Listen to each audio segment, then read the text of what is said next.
Фудбалскиот клуб Беласица продолжува со враќање на сјајот на градскиот стадион Младост, откако доби нов собственик. Теренот на стадионот за прв пат после десетина години се наоѓа во одлична состојба со засаден нов тревник. Ефектот е уште поголем откако минатата година беше инсталиран новиот систем за наводнување, а се поправени и рефлекторите кои долги години не беа вклучени. Вака, значи Беласица има нов собственик веќе година и пол. Од моментот кој ја земавме Беласица, сите знаат во кое ниво беше и инфраструктурата и целиот комплетен тим од првата екипа до младинскиот погон и до сите проблеми кои што ги имаше клубот во моментот кога го преземав ја. Беласица во моментот кој ја земав немаше ни струја, исклучени беа, значи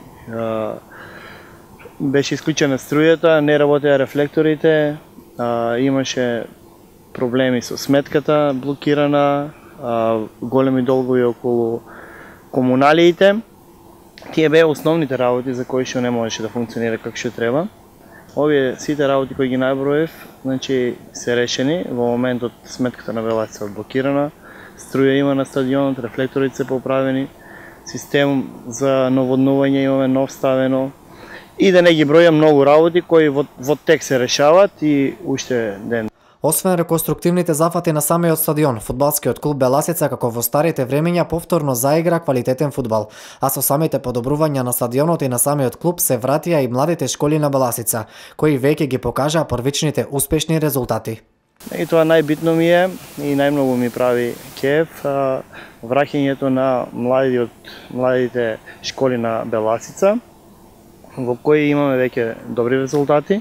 Имаме веќе околу 200 деца кои работат и тренираат со повеќе тренери и почнавме и ова година да се текмичиме во лигата и веќе ни доаѓаат и првите резултати. Еве денес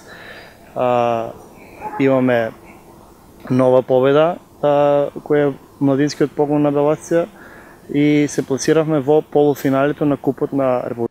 Со голема мотивација, најдобри услови досега, како играчи од редовите на прволигашките клупи, фудбалскиот клуб Беласица цели кон нова борба за постигнување на успешни резултати, со единствена цел досега – директен влез во втора лига.